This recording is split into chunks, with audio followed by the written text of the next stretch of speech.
Public land fossicking can be really difficult. You know why it can be difficult, Gadsy? That's right, the public come to public land fossicking spots. That's why you need yourself one of these. It's a long pole. And whoever said size doesn't matter clearly has never had a long one before. When members of the public come to fossicking areas like this, they tend to go for these sort of areas because they look really obvious. And they leave these kind of areas alone because they look really boring. But you can make boring areas exciting with your long pole. Bedrock sections like the one behind me here continue underneath the boring sections. Flat, sandy areas hide where the good gold really is. No one works them because no one can see what's going on. And so I'm going to use my long pole to probe for tight crevices down here. This is going to tell us where the bedrock drop-offs are and where it would be worth our time and effort in digging down. That is really deep. That's even deeper. This method can take a little bit of time to find exactly where you're going to dig, so be prepared to do a lot of probing. There we go. So we now know that we have a bedrock uplift here, because if I put my probe in here, I can push almost all 6 foot of it into the ground. But if I come a couple feet this way, we have a bedrock uplift. That means there is a hump here. And a big hump like that means that there could be gold in the dip. It drops off a lot there. But I'm not digging that far down.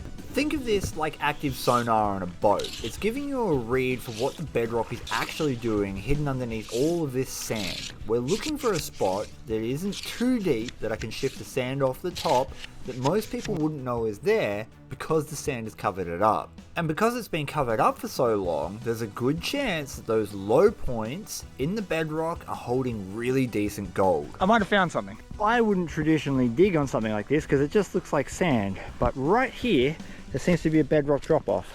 If I probe this section, we hit solid, hard granite about 1.5 foot down. I think it's a bit too big to be a boulder, but we come just off the edge of it, which is here, and we drop down several feet into what feels like really soft bedrock. So that's where we're going to dig. I've got the help of the great Wagga possum catcher, Ron. Was Ron, wasn't it? Ron. Ron's a subscriber who stalked us to Reedy Creek. Isn't that right, Ron? Yes, that's right. You gotta watch these possum catchers, putting GPSs on everything. Big spoon? Do you like the big spoon or the little spoon? I like the little spoon.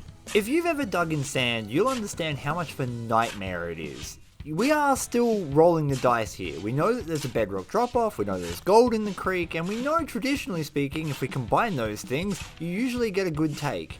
But the problem is always going to be access. There's no guarantee that just because you found the bedrock drop-off, that you're going to be able to dig down to it. And so I come back to what I said earlier. This is a tool in your arsenal that may or may not help you find more gold on public land. I've had good success with it, but you're going to work for it. And with our resident possum catcher supervising my works, I set about digging a monumental sandpit. What I was hoping for was to come across a gravel layer sitting on top of the bedrock. I actually don't know if this is going to be possible. The worst part about digging in sand is that, well, the sand falls back in your hole. There's nothing worse than getting a sandy hole. But I don't know if we're going to be able to dig down that far. Ron, this one's too deep. I can't get to the bottom, so this is a backfill job. You good to backfill? Yeah. Cool. I think I found an accessible one. Bedrock, bedrock, bedrock, still bedrock, and then it drops. It drops a long way. But the important part, it drops for a little bit, and then more bedrock. So we have a trench here. The Vogus Sand Removal Service is ambitious but rubbish. Unfortunately, I'm no D11. I've got 2 little noodle arms, and noodles, they get soggy when you introduce them to water. Hydration. It's finally autumn, but it's still spicy. Garrett's Super Sleuth. Not my favorite pan, but it's the one I've got. Well, we got to the bottom of Ron's hole and we found some black goo. We don't know if it's going to be good yet, but we'll give it a light fingering and Let's see what happens. Probing had led us to a bedrock drop-off, but that's no guarantee that that particular drop-off is going to carry gold. This is a numbers game. The more you check, the more you'll find. Don't think this is going to be a good pan because we've got a grand total of 4 pebbles. And 4 pebbles, generally speaking, is just not enough to indicate good gold. Oh, actually more than I thought, but they're very small. Those are some extremely small little flakes. But now you've seen the proof of concept, I'm going to go find a good one. What do you think of me pole? That's it. We'll make an apprentice out of you yet. The next few pans from in and around that bedrock drop-off gave me a similar result to the first pan. So it was just a matter of continuing to probe and seeing what came out from underneath the sand. What I quickly discovered was that the center of the creek had a main, very deep trench, and the sides came up a little bit more. So I started working the edges to see what I could find. Typical European maneuver, I put all my tailings in the way.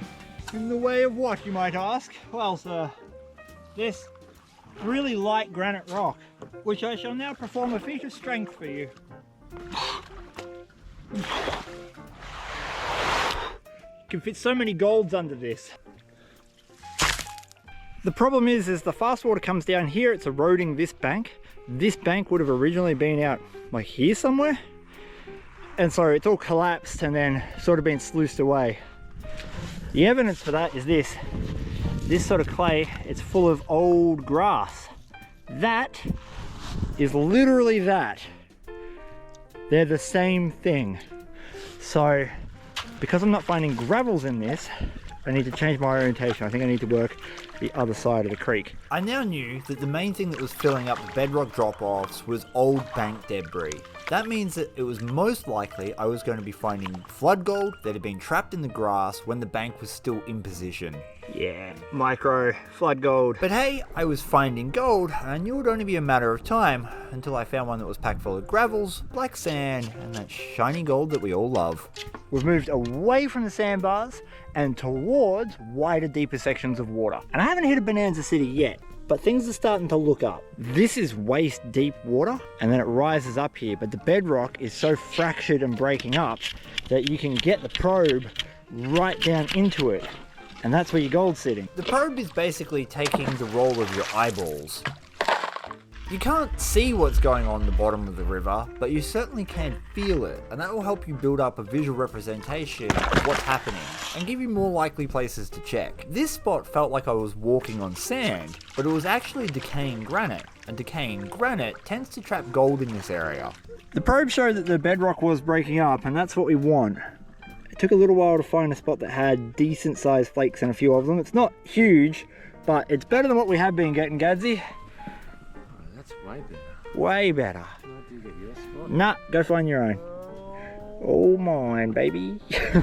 Once we knew this area was holding some okay gold, it was just a matter of systematically sampling it to see if there was a really rich pocket. Using a hand pan and not a river sluice or a high banker means you really have to cherry pick the best spots to get any kind of weight. There might be good gold in this, and the probe certainly led me to the decayed bedrock, but digging this kind of ground is really slow and tedious, so we keep this in the memory banks and come back if we can't find it anywhere else. Mostly that super fine stuff, none of those big flakes, so moving right along, we'll find better. And after all the trials and tribulations today, we finally found a spot. I've got about 200 pieces of gold in my pan right now. They are extremely fine, but there's a lot of them, so it'll be worth working this spot. Get in my bucket. We got this big boulder, and we got bedrock drop off here, and a lot of it's super shallow, not deep at all. But then you get close to this edge here, and it sinks right in. If that holds out, that'll be a good little spot. Put me spoon to working. See what happens. It's still just that falling in bank, the grass.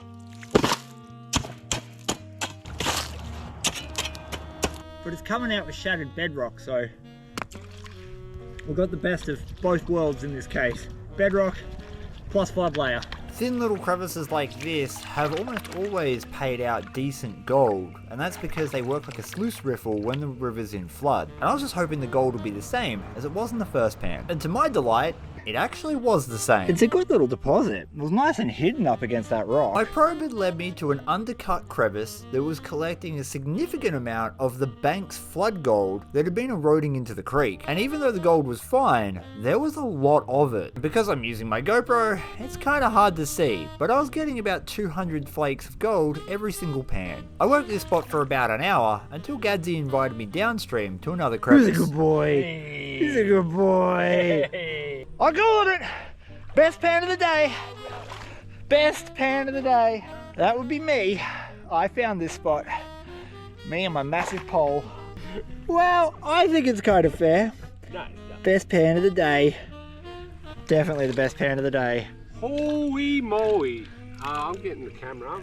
So this is the thing, like, the gold almost always settles in the deeper areas. It's just a matter of poking around till you find the deepest area, and then you'll find good gold.